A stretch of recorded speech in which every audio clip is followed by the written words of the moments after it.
Drahá pani, prosím, neodchádzajte. Boh vie, že ste unavená a že vo svojom srdci nesiete veľké bremená. Ak potrebujete jeho pomoc, zastavte sa na 30 sekúnd a dovoľte mi modliť sa za vás.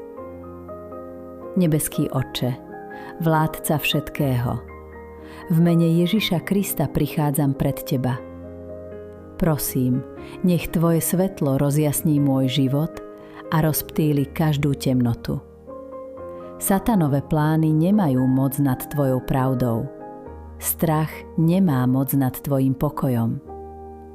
Pane, Ty si moje útočište, moja pevná skala. Kristova krv už porazila nepriateľa.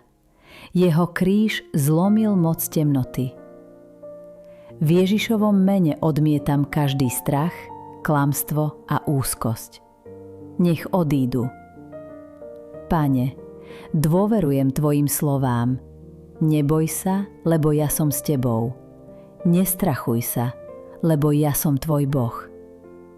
Prosím, daj mi odvahu podeliť sa o túto modlitbu s aspoň 6 ľuďmi. V mene Ježiša Krista. Amen.